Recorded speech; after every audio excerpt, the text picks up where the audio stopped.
Great. So we are officially live on Facebook. All right. Awesome. We have with us today Orlando Bishop, a friend of mine from way back in our days in New Haven. There you go. And, How's it and going? it's going pretty well. How have you been doing? I've been good. I've been really good. I mean, the world is doing what it's doing. I think we'll probably touch on a few of those things, but I'm doing all right. Yeah. Awesome. Awesome. And so Orlando, do you want to tell folks who don't know who you are and what you do? You want to tell them a little bit about yourself? Absolutely. So I've got a few different hats that I wear. My name is Orlando Bishop. We met back at Yale, and but it's been a little while. I at this point, well, one of the things I do that's pertinent to this and my relationship to it, the conversation we're going to have, is I'm a coach. Over the years, I've developed a coaching approach and philosophy around developing and executing strategies. So the company's called Align Performance, and I coach people one-on-one and teams and all that to really help them do that kind of work. I also am a writer and directed a film for TV One 2 years ago now called Dinner for Two, and have written for different shows and stuff along the way. So I kind of have my creative side and then my coaching side, and more I'm finding that they interact a bit, which I guess plays into how we got to all of this, because I've been sort of melding these things and on the coaching tip, I do some sports coaching, and that's played into me thinking more and more about the role sports play in my life. So it's a happy little coincidence or intersection Right. of all those pieces of me. Using corporate lingo, is it a lot of synergies? Exactly. There you go. Exactly. Synergies. We're gonna ideate for an hour. We're gonna ideate now. I love it. I love it. And for those who don't know me, my name is Michelle Clemon. I'm an attorney and athlete development specialist, and in that work, I'm a consultant in that space. And in that work, I help to provide guidance and assistance and resources to athletes coming upon the inevitable day in which they'll be transitioning away from sports from a career planning and transitioning standpoint. Germane to this discussion, I co-host a podcast called Black Girls Vibe that's sports oriented with another friend and soror of mine, Andrea Ford. In addition to that, I teach a history of sport African American experience class at the University of Alabama at Birmingham. And I do a couple of other consulting projects from a scholarship standpoint around athletes and activism. I am also newly exposed to boxing. In March of 2019, I decided to flip my fitness routine a bit and tried out Juarez Boxing. Note the gratuitous plug here for my man, my good friend, Martin Juarez. And I started going to his gym. And it's really, what I'm saying it's changed my life sounds like it's melodramatic, but it really has had a tremendous impact on me, not just physically, but mentally as well. And I grew increasingly interested in boxing as a sport, as a strategy. And I know we're going to get into that some. And so I feel like I'm the novice who's kind of sitting at Orlando's feet today. And I'm really just looking forward to hearing the knowledge you drop around some of this stuff. But before we get into like the boxing specific part of the conversation, it feels like we'd be remiss not to get into how the sports world has changed over the last 48 hours with, it's hard to even find the words to describe. What started out as one team in close geographic proximity to the shooting of Jacob Blake, deciding that they weren't going to play their game against the Magic, to that cascading and rolling into a whole group of teams deciding they weren't going to play their games in the NBA, which then cascaded into other teams and other leagues, other players and other leagues that they were not going to play their games that day and subsequent days. So I think we know the NBA, we know MLB, we know NHL, we know MLS. Naomi Osaka. No, Naomi Osaka isn't playing in the tournament that's preceding the U.S. Open, which starts next week. So we have 4 professional leagues that have had players or teams decide that they're not going to play. And I'm understanding that NBA playoff may resume tomorrow. I think have that's right. not. That's what Yeah, I I think it was last supposed heard to be this weekend. Yep. this weekend. And last I heard earlier this morning was they were looking at tomorrow. So it's kind of hard to talk about anything sports related with at least acknowledging that. And, I'd love to hear your reaction to it. And if you have some Sure. thoughts about how, boxing in that context too, would love to hear that as well. Absolutely. It's interesting because I think, well, initially I was shocked. And so I found myself wanting to unpack, well, why am I shocked? And it does feel like there's always been kind of, well, the game goes on, right? And so there's always that distraction, there's always that piece there. And I just admired them that they said, no, we won't be the distraction for you right now. You need to sit and look at what you've done, America. And I appreciated that energy around it, because it wasn't necessarily, we know everything about defund the police, or we know everything about police brutality or training or recruitment, or it was, this is clearly unacceptable, and we're going to let you sit there and think about what you've done. Right. Yeah. And so that really spoke to me in terms of connecting it to the conversation we talked about having before any of this particular piece jumped off.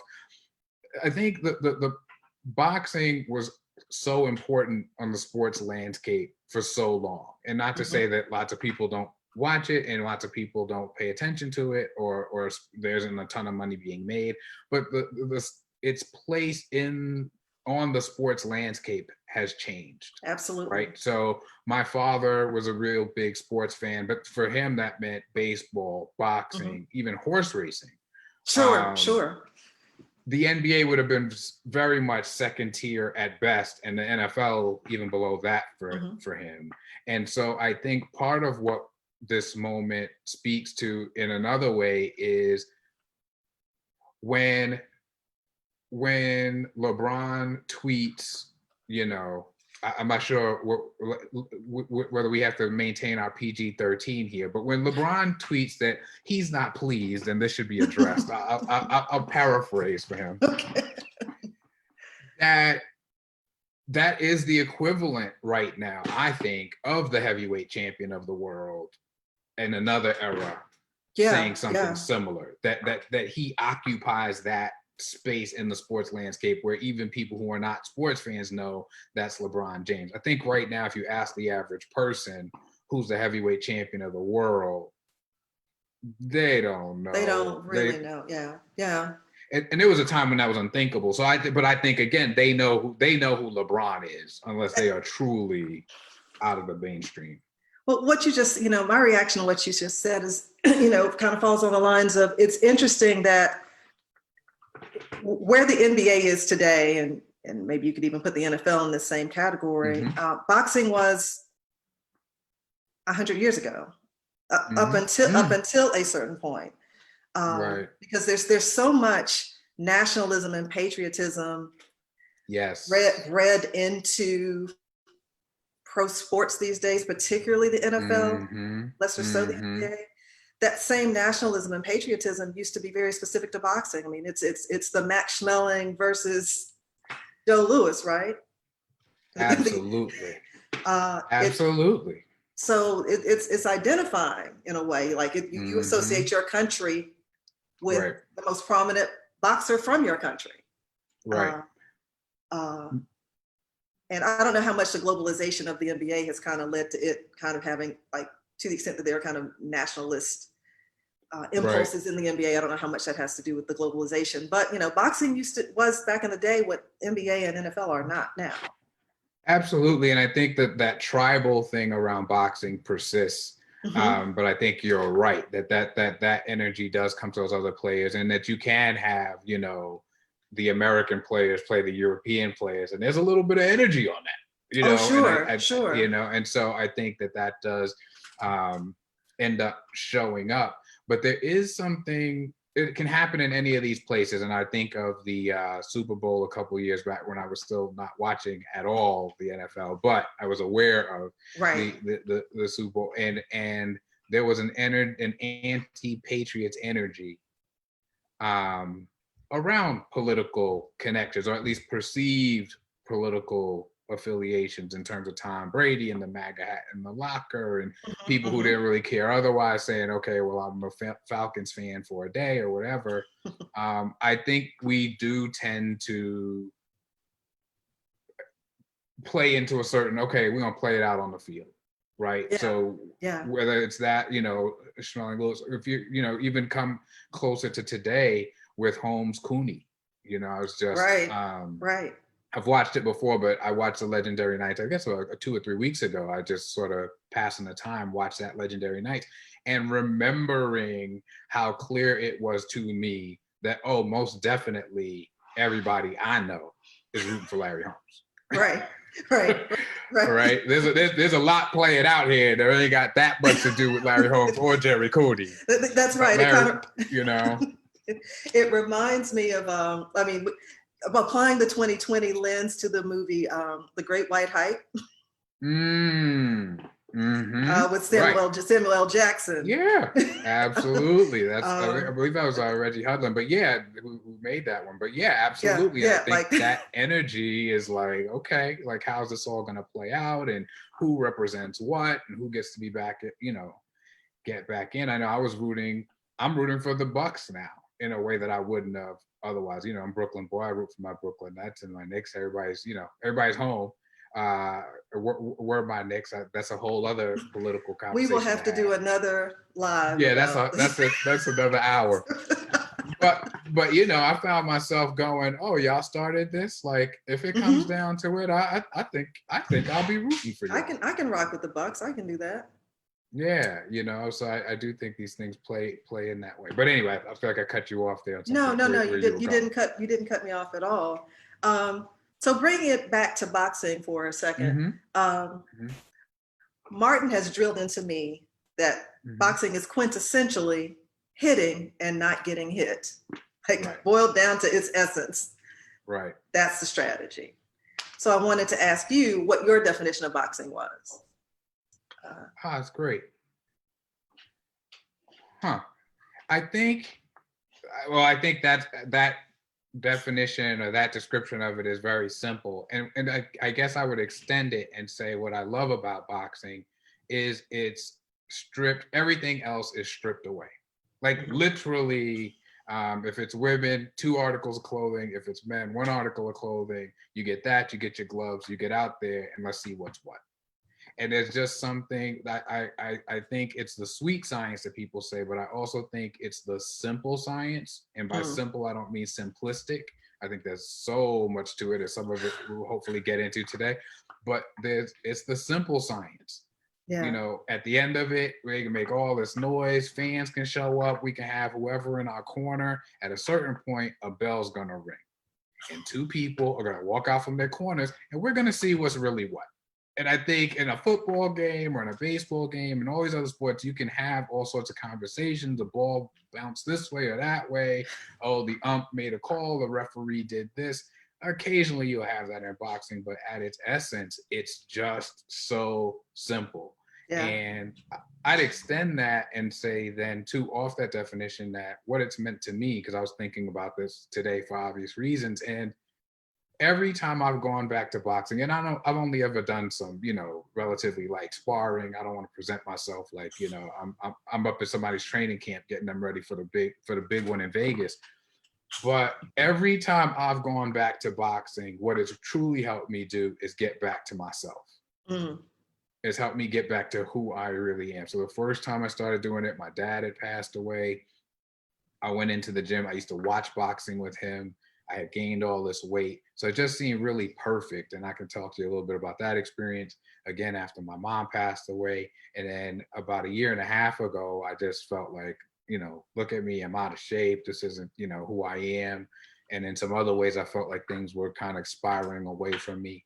And once again, what I felt was, where I got to go. I got to get back.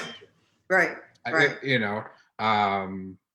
Until I just said it, I wouldn't have thought of it this way. But interestingly, in a way that maybe some people would feel like I got to get back to church.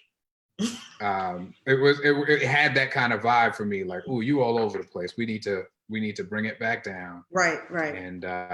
And be in that space. So anyway, I would say I would call it the simple science.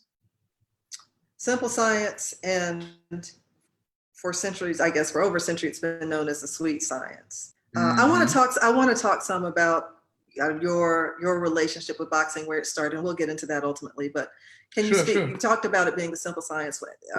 How is it the sweet science from your particular vantage point? Absolutely.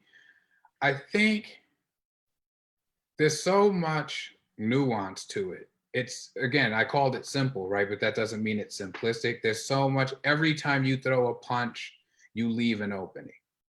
Every time your opponent throws a punch, they leave an opening. How do you want to put certain punches together? I think from somebody watching out from outside or who hasn't paid attention to these things, it might seem like, well, it's just two people punching each other in the face. But I really enjoy, for example, during the shelter in place or whatever we want to call it, I've been watching some stuff on YouTube and doing film study stuff, and there's some really great people out there breaking this stuff down. And I've always loved this part of the game.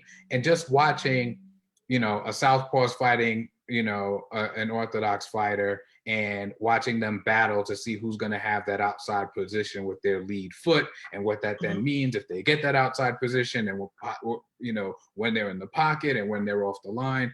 I just love that all this calculation is going on in this immediate Yeah. place and space, and it's so subtle. But again, it comes back to what you were told, which is absolutely right, which is all about hitting and not getting hit. But I love that idea that if you study for long enough, and if you are in there for long enough, you put enough time, you know when this right hand comes at you, that there's a pretty good chance that there's a left hook coming right behind it. And so you Uh-huh. can be thinking about, okay, what am I going to do about both if it comes? And also, how do I want to return? Hmm. Um, I just like that. I like that artistry of it. And I think it's present even for some people like Mike Tyson. And it's present for some people like Roberto Duran, where I Hmm. think they don't get the respect they deserve on this stuff. But if you watch early Mike Tyson, I mean, his feet are doing, he is dancing out there. Nobody thinks Mike Tyson and dancing, but I mean, he's right in front of somebody. The next thing, he's standing at almost a 90-degree angle at their Hmm. side, and he's throwing the punch with everything he's got, because he can hit you and you can't hit him. He ain't got nothing to worry about. Right. Right. You facing the crowd and he's facing you. So you in all kinds of trouble. And I love that, more recently Lomachenko is somebody they talk about who actually literally danced for a while in Okay. his life and developed Okay. that. So I love that piece of it, that there's so many nuances, so many pieces that are at play in any given moment. So yeah, I hope I answered the question you're asking me. But You did, and I want to take this time to note I'm so appreciative for one of the videos or articles you sent me, particularly about Duran, and I know we're going to get into him more extensively in a bit. mm-hmm, But mm-hmm, one part of the analysis on him was talking about how your point around strategy, like how he used his jab to get proximity and access to do body mm-hmm. work, Right, and right. being a new student to it, like seeing it in real time and appreciating what it takes to be thinking of all those things and coordinating. I mean, you mentioned fighting a southpaw, and I'm like, well, what does that foot like? What does lead foot look like when Mm-hmm.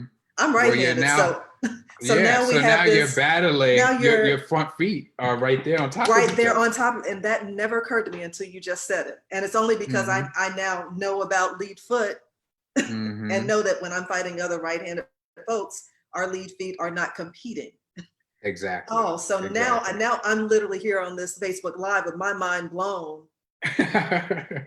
Right. What Right. would I do if I had to engage a southpaw? I don't know. That we'll figure that out some other time. But Right. Right. so Right. Right. you're dropping gems, and I don't even know that you realize how you're blowing my mind right now. So That's well. thank I'm you for glad. that. Well, I'm glad. I'm glad. Well, I love talking about this stuff, so we can keep going. Yeah. Yeah. Yeah.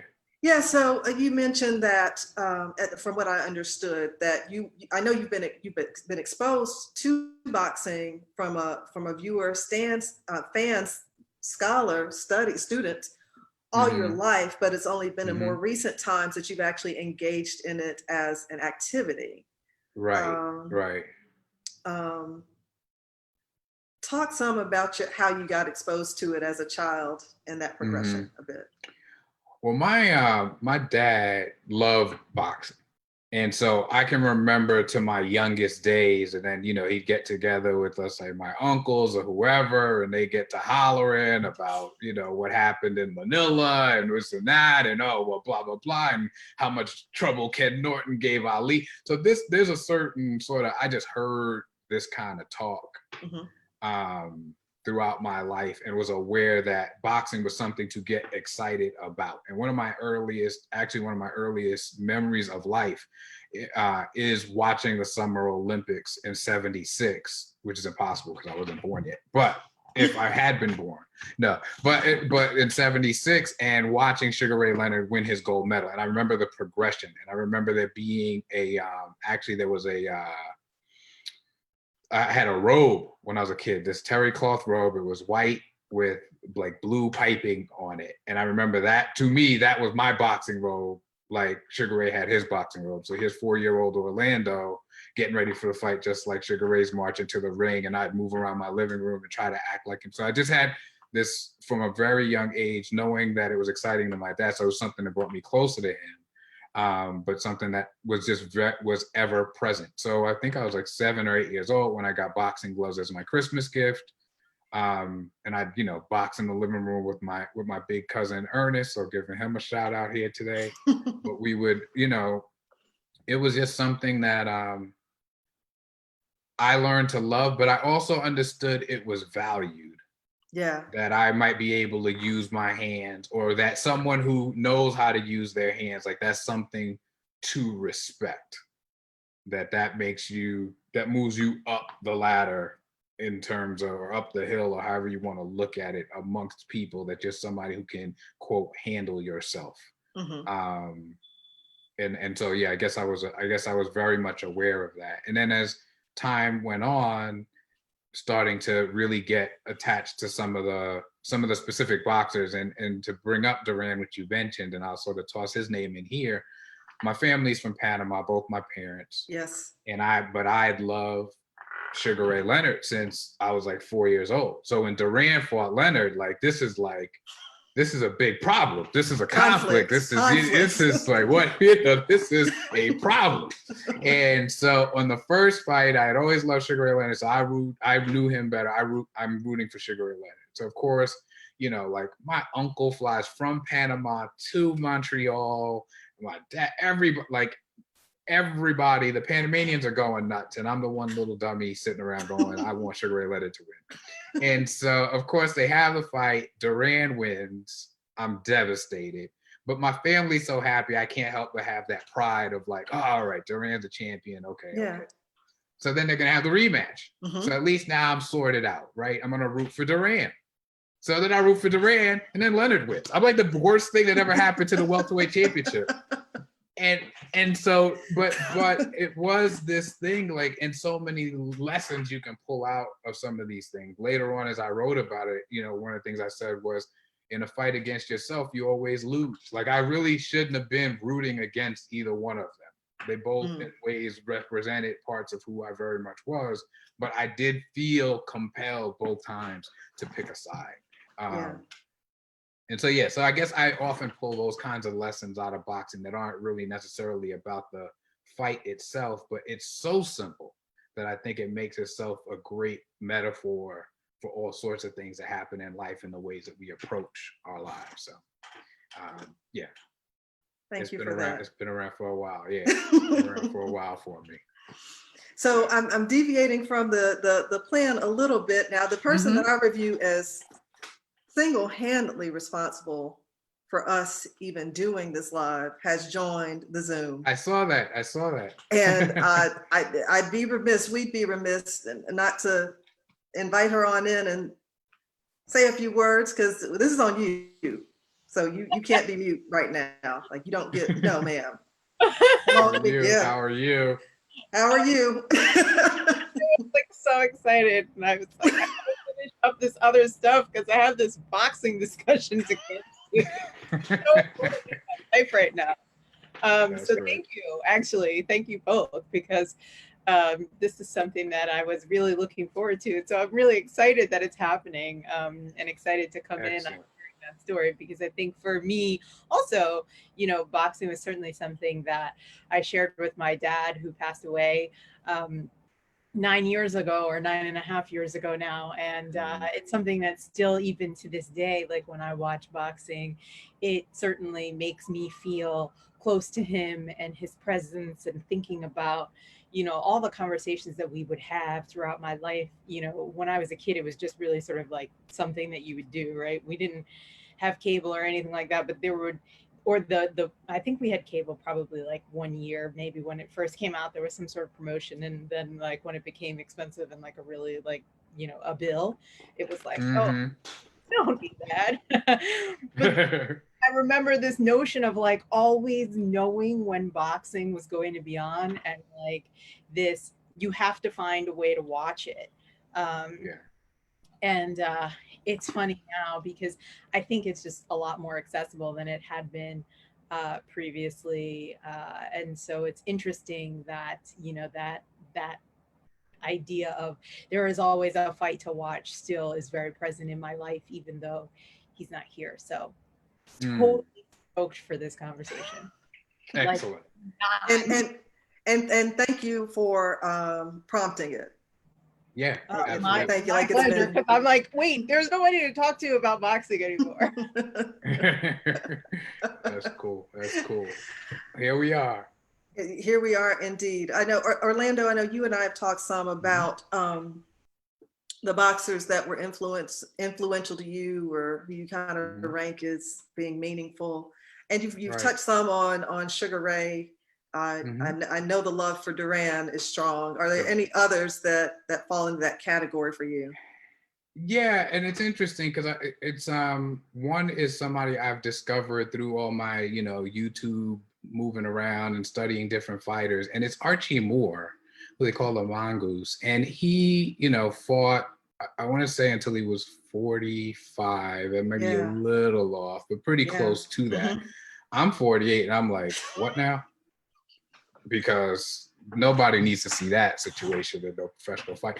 And I'm just one of the things that I loved watching and starting to study. And he did this very interesting.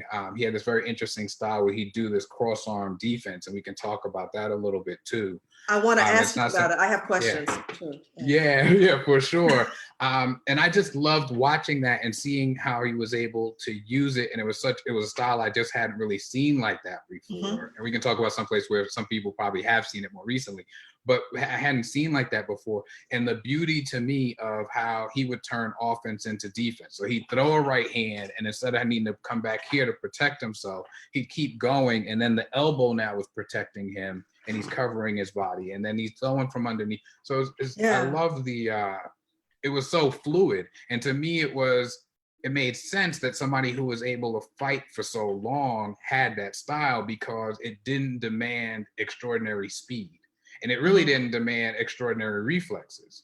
It Hmm. really was, he knew where he was and he knew what he was going to do, and you really didn't. And Yeah. so you were always at a disadvantage because you thought he was about to block a shot, but instead now he just punched you in the face. And it's like, what just What happened? happened?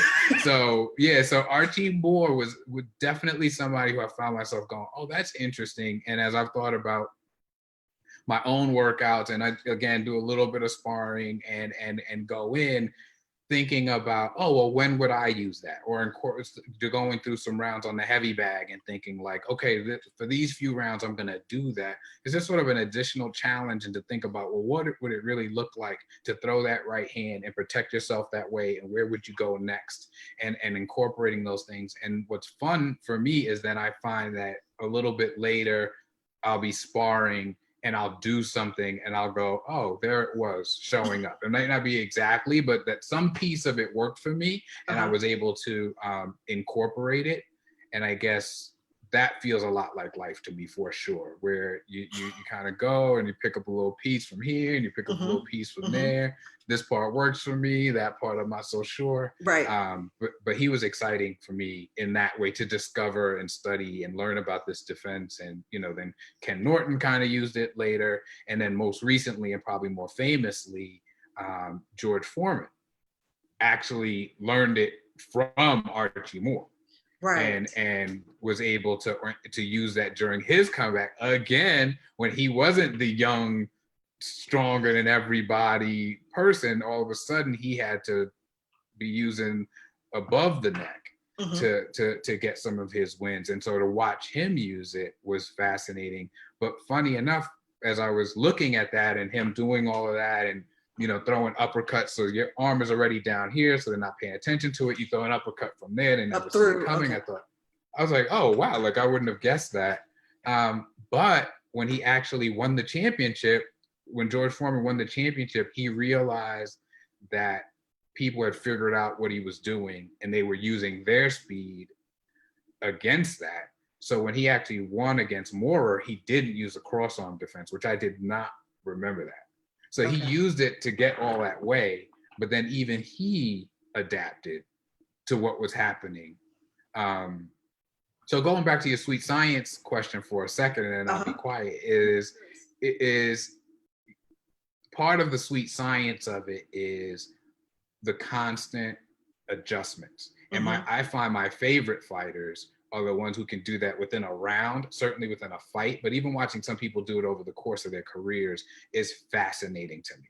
So I'm catching you with my jab, catching you with my jab, catching you with my jab. So I throw the jab out there, I'm a little lazy with it, you catch me with a right hand. Interesting. Okay, so now I throw a real slow jab thinking, oh, now you think you're faster than me. I throw the slow jab, not really intended to hit you. You throw the cross, I slip under it, now I hit you with a hook. Now you got to figure out what you're going to do about that. And I just sort of love that it's this organic thing that develops between a couple fighters. And I've watched fights where I was like, this fight ends with an overhand right. I'm just watching it and I'm like, you're about to get knocked out. I don't know when that's going to happen. I don't know if I have time to go to the kitchen to get something to eat. I can tell you, this fight ends with you getting knocked out by overhand right. That's how this fight ends. Yeah. And so anyway, I like that. I like that element of the sweet science of it, is constantly adjusting and strategizing. And I guess that makes sense with other things of what I do between the sports coaching and the strategy coaching, that I would like that piece of constantly adjusting. Yeah. Yeah. So a couple of points, the reactions to Archie Moore, whom I'm ashamed to say I'd not heard of before you introduced him to me. I was, and my mistake probably in doing my research on him was that the first kind of fight of his that I watched was his fight against Ali. So I probably shouldn't have done that. I probably should have gone back a couple of decades. Right. But I did notice, and I was going to ask you about it anyway. So it's great that you talked about it. The atypical defense, like the leaning in and the, I'm like, what is he doing? Like he seems to be leaning over. Like there's something that seems counterintuitive about it to me. Right. But now I'm understanding what it was that he was trying to do in that fight that he probably did much better when he was younger. Well, for sure. So that was my mistake watching. And to your point about him fighting well into his 40s, I mean, he was in his late 30s, early 40s when he fought Ali. Like he was not, and he fought Ali before Ali was the champ. Right. So you're looking at, peak speed, everything firing for Ali, and this guy who's like pushing 40. So it's it's a great defense. I don't know that it can't overcome everything. But yeah. And I read something interesting about their relationship in that he also, in addition to training Foreman, he also trained Ali, and that relationship kind of deteriorated because Moore was requiring Ali to like sweep up, like clean up at the gym. Yes. And do labor that Ali didn't feel like was his bag. Yeah, it was a for him.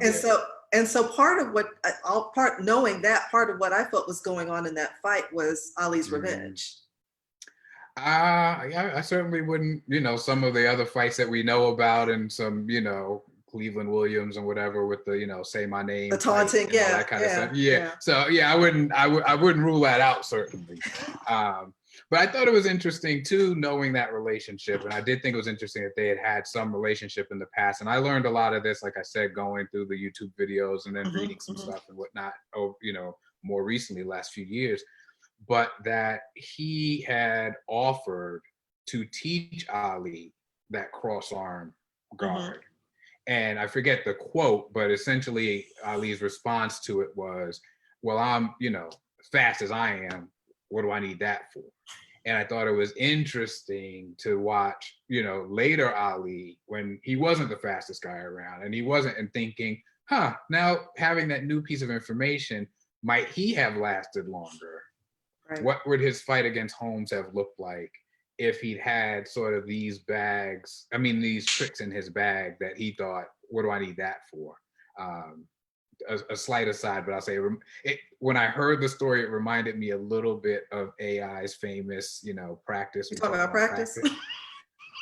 Because I know everybody loves that. I know, and I get why we all love it. But there's part of me that's like, well, bruh, practice has its place, so it has some value. So yeah. So anyway, it reminded me of that. Switching gears a bit and kind of circling back to almost where we started. Are there any lessons from boxing that you find or are finding instructive as we navigate the current racial and political climate? Yes, very, very much so. We've mentioned him, but I'll bring him back up. Sugar Ray Leonard. One of the reasons, and I've spent some time really thinking about this, probably time I should have been spending, advancing my career or making good on my life, but I spent it on this, was really thinking about my favorite boxer and sort of going, no, not the best. I don't want to argue who's my favorite. And I did land on, I think ultimately Sugar Ray Leonard is my favorite. And one of the things that I admire about Sugar Ray Leonard is his ability to adapt to the fight he's in. And what I mean by that is I think there's certain fighters who have certain styles. That's how they're gonna fight you. That's gonna fight you if you fight the same style. That's how they're gonna fight you if you fight a different style. That's how they're gonna fight you on Monday, Wednesday, and Friday. That's how they're gonna fight you. Whereas I think Sugar Ray Leonard being the apex of this for me, I felt there were times that within the same fight, he started out the Hearns fight, which is one of his great fights. He started out the Hearns fight, dancing around what everybody expected, doing his thing. Then he caught Tommy Hearns. All of a sudden, and actually to Tommy Hearns' credit, he actually was able to do the same thing. But it's like half that fight, or maybe not quite half, but close to half that fight, Tommy Hearns is stalking and Sugar Ray Leonard is boxing. Is moving around, is dancing, is doing his thing. And then it turns around and all of a sudden Sugar Ray Leonard is doing the stalking because that's where he was in the fight. And his ability to always recognize that, to see where he is in a given fight, whether it's fighting Hagler, which was a decision that people still argue about. But to me, he won that fight. Yes, you can argue that he won it in the ring and you can go round by round. But to me, in a bigger way, he won that fight because he understood the fight he was in. And so he got Hagler to waste several rounds proving, I can box with Sugar Ray Leonard. Well, maybe you can, maybe you can't. Why don't you go knock him out? Like, that's what you need to go do. And instead, you let him stack up some rounds because he got you to fight his fight. And I guess the other side of being able to adapt is forcing adaptation on the other side.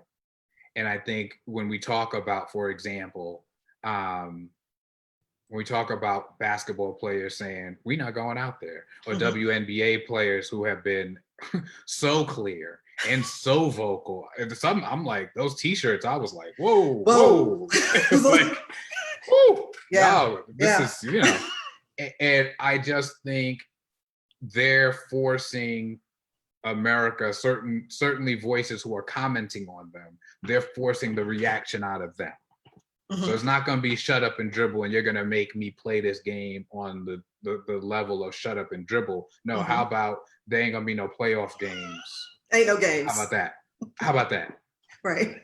So how about we going to shut up and we ain't going to dribble? And y'all can figure it out from there. It's like, oh, okay, now everybody wants to talk. Now everybody wants to know what I think now. So they're forcing the fight. And I think as much as we can, we have to fight our fight. We have to fight our way. So, we again, things that we joke about, Michelle Obama saying when they go low, we go high, and that's cool. And I respect it. I'm personally, I'm kind of you go low too many times, I might have to go lower on you, stop playing. You know? So, but I think there has to be room for all of that. And I think as much as we can get into the habit of fighting the fight our way, maybe you're the person who has to write a solo show or a poem. Maybe you're the person who's going to go out, you know, and open carry in an open carry state and be like, y'all ain't going to come down here intimidating folk. Like, these BLM folks are going to march and we're going to make sure they can. Now, I'm not suggesting, frankly, either one of those things, but I'm saying that I think all of us have to look at, well, what's my fight, and how can I, yes, can I adapt, but also when am I in a position to force the other side to fight my fight? And there's some real power in that, I think. Yeah. Good Yeah, point. I want to get in on this point because this is something that I've been actually thinking about with respect to boxing in particular. And in this particular moment, I feel like, you know, that cartoon that goes around every so often that is equality, equity, Yes. and the two people in front of the fence. There's three images and there's different boxes. And in the first, there's no box, and one person has a box and they can see over the fence. And then in the middle, the boxes are the same size, but the second person is shorter than the other person, and so that person has the same box but still can't see over the fence. And then in the third one, the shorter person has a box that's bigger, so it allows them to actually also see over the fence. So it isn't until you get to equality that both people can actually see over the fence. And I think about the frame of boxing in how it often ends up being sort of that middle where like people are sized up with the same box, right? Like, so you get people in a weight class because generally it's considered to be a fair fight if they're in the weight class. But when you think about it from the science of boxing, weight is but one component that's a determinant of success. So you think about height, you think about reach, you think about somebody could technically be the same weight, but the physical manifestation of that weight might be very different. You might have someone who's taller and leaner, you might have someone who's shorter and a bit more muscular. And how that manifests itself, to me, demonstrates the ways in which you could have that middle image on the photo and have two people have the same size box, but yet it's still, you know, that's why you see somebody like Manny Pacquiao, I think, is a great example of like somebody who is in a certain category but goes up against people who have the same size box as him, but he is that smaller person. Now he's also that older, smaller person. Right. Still can wipe the floor with somebody. Right. And I think that when you think about it from this moment, there are a lot of conversations that are a lot, at least that I've been part of, that are a lot like, well, we gave everybody the same size box. Now, why are you still complaining? And the point is like, you know, yes, but that's just one component of, you know, what makes this work.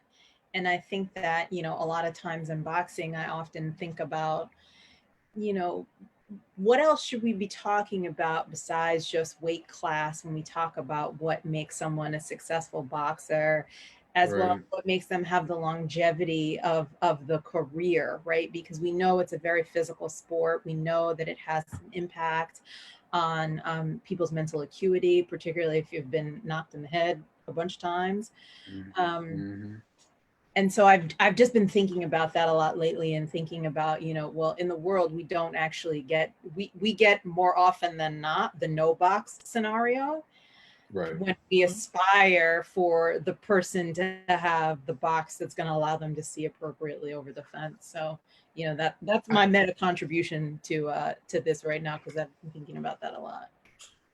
I think there's a building off of what you just said. I think too, there's a power to, well, what do I have? Right. And so if you're Tommy Hearns and you're that much longer than everybody else, it's like, I can knock you out from here and you will still be a foot away from being able to touch me. Right. If you're right. So I think people being able to take an inventory of what strengths they do have and how to use them, I think right now, for example, with BLM, I think one of the things that's very different from what we see in terms of reports that would have been, I guess that's 50 something years ago now, in terms of the 60s, and there were these leaders and the leaders delivered the message, and there's a certain speed, there's a certain nimble quality to it. Like, I hate to put it in these terms because I don't want to, but who you gonna assassinate now? Can't assassinate everybody.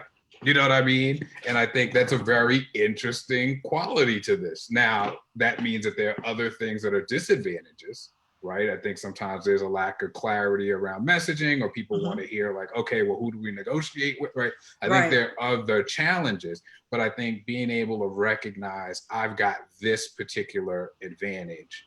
How do I take advantage of that piece? If you're Mike Tyson, I'm shorter than most of my opponents. Adding to that my head is constantly moving, I'm faster, and I'm using this very specific style that was developed, almost tailor-made. It's like, if the man could have known before he met me that he was going to meet me, this is probably the style he would have created for me. I think that's a fascinating piece, and an important piece in resistance movements, because you won't always have the boxers to stand on. And so all of a sudden, I think sometimes boxing demands of you is like, well, you better figure it out. You better cut a hole in the fence. I don't know what you're gonna do, but he's coming and he's gonna hit you. So you better figure something out. I think there's a real power to that. Another, off of that, a comparison that I toss out there, and I'm curious what you think of this, is I was talking about, this was soon after the Tyson Fury Deontay Wilder rematch, and Fury really had his way with Deontay Wilder, and I thought it was a great example of one of them being able to adapt and figure out, okay, I'm going to come in a new way. And what I compared it to at the time on the Deontay Wilder side, and I have immense respect for him and his right hand, because I don't want to be hit with it. But what I thought of was what I had seen with Bernie in the primary.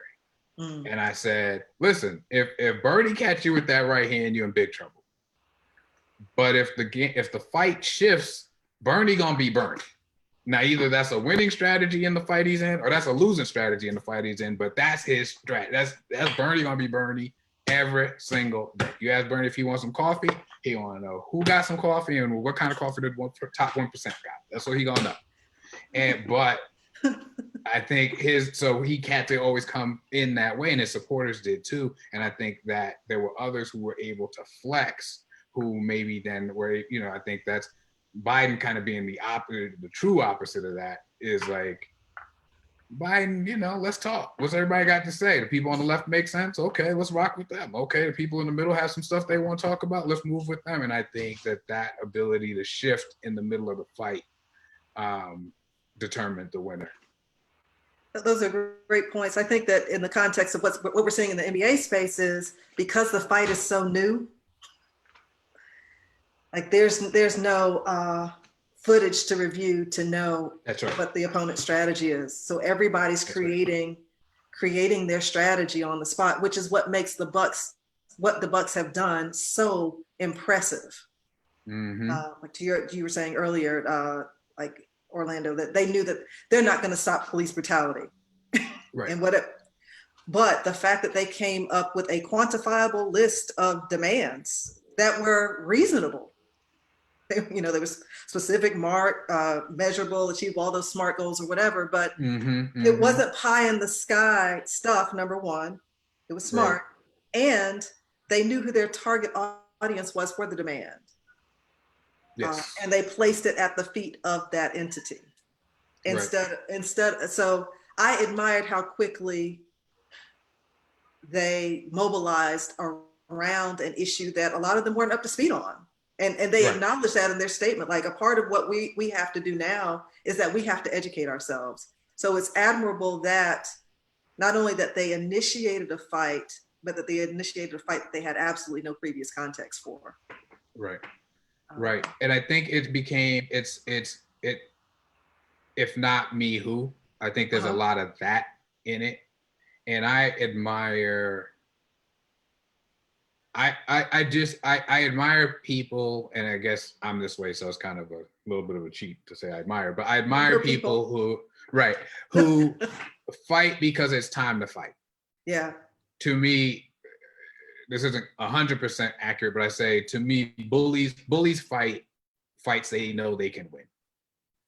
And there's another type of person who fights because it's time to fight, and maybe they will win and maybe they will lose. And I think that's one of the things that we do take away from boxing. I think it's why it lends itself to some great movies, because there's just this sense of, how many people remember, and I bring this up sometimes, how many people remember in the first Rocky movie that Rocky lost, right? Because it's irrelevant that he lost. Right. It's actually more beautiful that he lost, because then we get to understand what the winning really is. And I think that's what I see with the Bucks there, is them saying, we're stepping into the ring.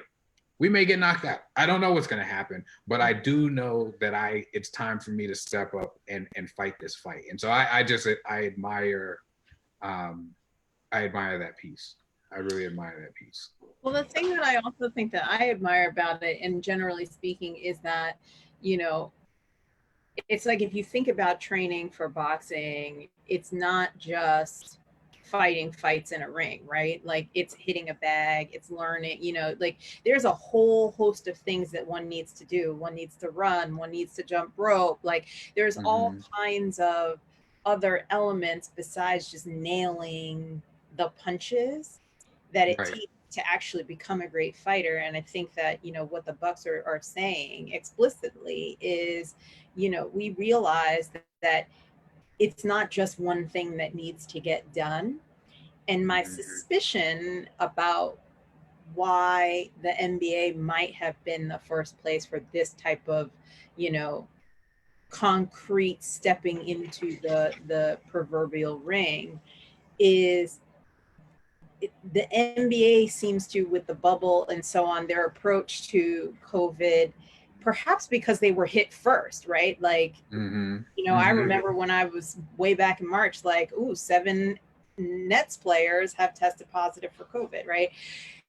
And so maybe because they were forced so quickly to deal with COVID and do something about it quickly, and realizing that it wasn't just like quarantine, but it was actually testing. If you look at the bubble, it's testing. They get tested every day. It's temperature checks.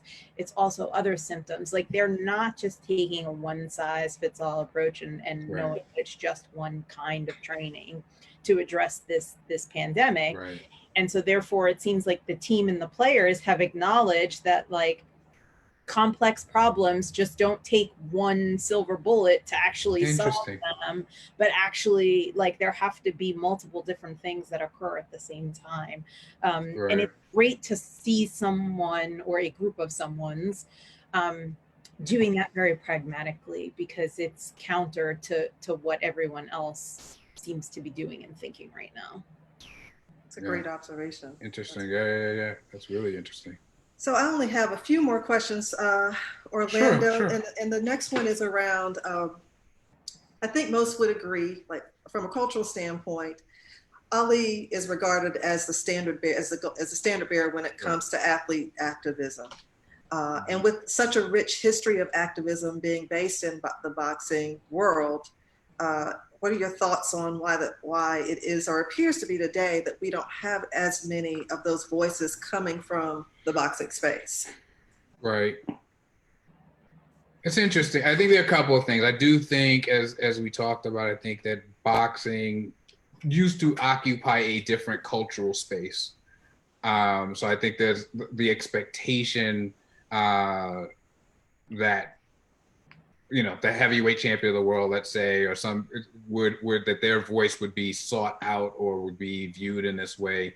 I think that's not quite what it once was.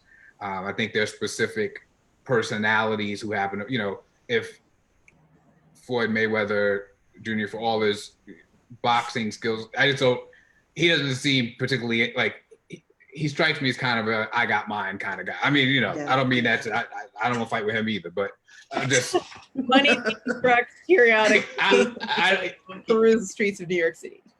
You're right. Yeah, I don't. Yeah, I just don't see him, showing up in DC for the rally. Let's say that. And so I think that's some of it's specific to that. I also wonder if there are athletes who would have become boxers who have gone other ways now, and where there isn't as great a concentration maybe of like the Black American athletic talent in that area. I don't know that that's true. That's me truly going, that'd be interesting to research and look at numbers. I don't have the research or the numbers at the ready, but I wonder if there's like a concentration piece that plays in at all. But I agree with you that it doesn't feel that way. You still get some of the tribal stuff in terms of, this nation or that nation or fans following certain fighters. But I can't remember the last time I really felt like something's getting settled in that ring. Like I said, like I did with Cooney and Holmes, it was like millions and millions of people are gonna feel a way about the outcome of this fight, no matter how it goes. Right. And it's been a while since I've felt that piece. So I guess I don't have a clean answer for it, but I do wonder about it, and but I think one of the things, now that I say that out loud, that has come up is I think people are aware, and maybe there's a little bit of wariness around another great white hype kind of situation, and it does get kind of ugly and it can be kind of a mess.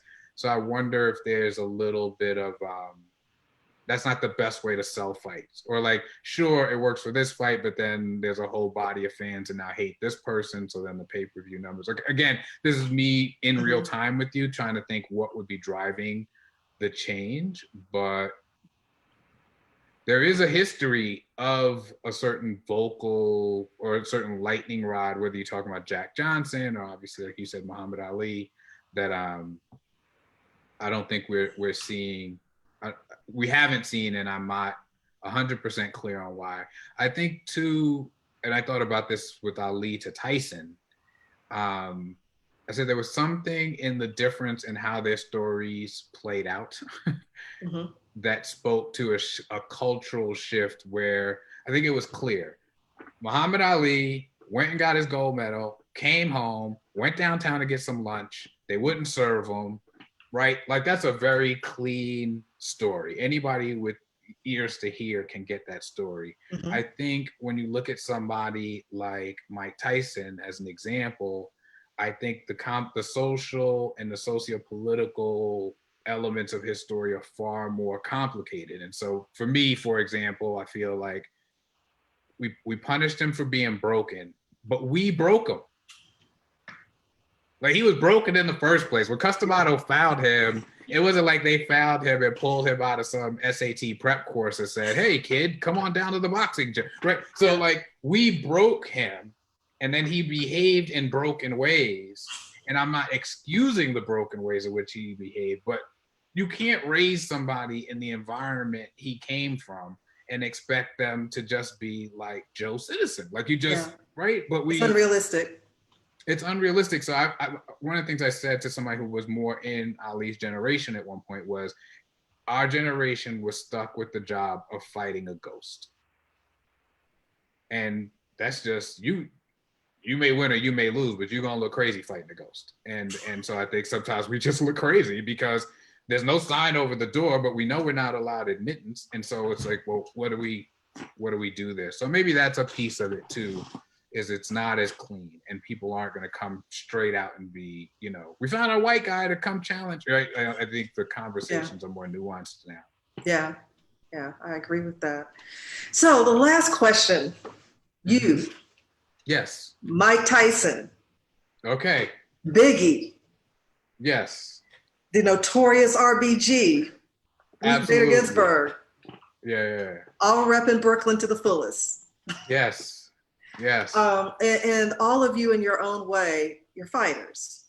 Like, each of you, like, you to a person.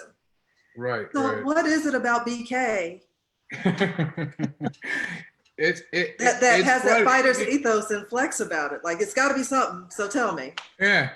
It's funny as you raised it. I'm like, oh, it's interesting. I think there are a few things at play. In part, I think Brooklyn has been a place where a lot of immigrant communities have gone. So you've had people who had next to nothing. I think boxing in a lot of ways can be a poor person sport because you don't need, right? You don't need Mhm. You don't need greens fees, right? Like if maybe if you can't afford some gloves, they got some gloves over there you can use, right? So I think there's that element to it. But I think beyond that, that there's just a piece of, well, Brooklyn as it was, I shall call it, because I understand where I grew up, which was clearly Flatbush. What I live there is now Prospect Left Gardens. I'm like, but the building didn't move, so how's that? But anyway, but I think there was just a sense that part of it was like, you got to be able to protect yourself. And there were elements around. I mean, my sister and I, independent of each other, one day we're all talking and we had independent stories of chasing down purse snatchers.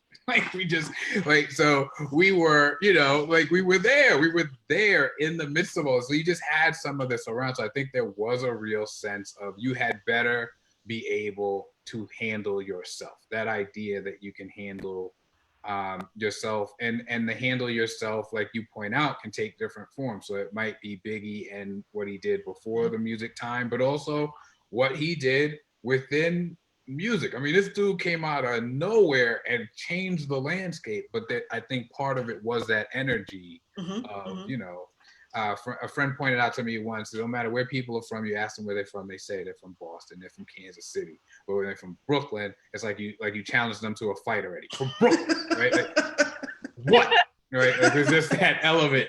There's just that part of the Brooklyn vibe. And I think that comes up, I think we touched on Do the Right Thing during this conversation. We've talked a couple of times, but even there, right? And it's not one-sided. And it is Right.